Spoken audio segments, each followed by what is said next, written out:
After months of radio silence, the team at Nexon Korea is taking the stage to try and raise the bar for what it means to respond to player feedback. Hey there friends, it's Cody here, welcome to Legacy Gaming.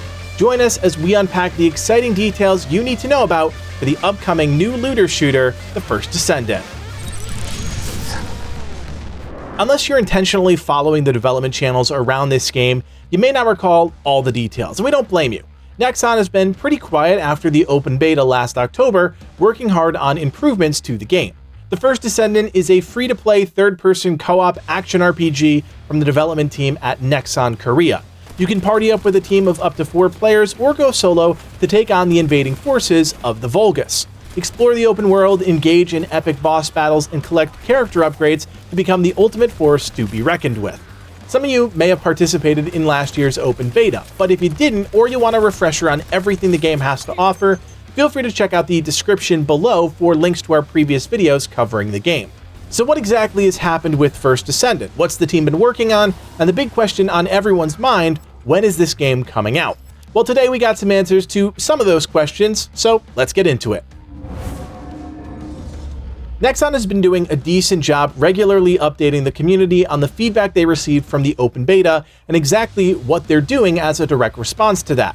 So far, they've proven they're not wasting the opportunity to improve their game and deliver a well-rounded experience. Among the top points of feedback the community had after the open beta were poor grappling hook mechanics, less than ideal UI features, a lack of proper visual and audio weapon feedback, an empty open world experience, and various other quality of life issues.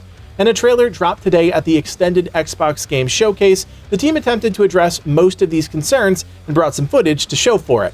The grappling hook has been overhauled with newly applied physics, including an all-new rotation mechanic. The UI has been vastly improved, weapon visuals and sound effects revamped, and a new skill modification system implemented. Unfortunately, much of this is just words, as we weren't shown these things in much of any detail. We'll also see 2 new characters added to the roster, Volby and Kyle. These bring elements of water and flight to the player kit, which isn't something we've seen yet in the existing roster. And finally, the game director touted they're implementing, quote, the most requested system from our players, a cosmetic system.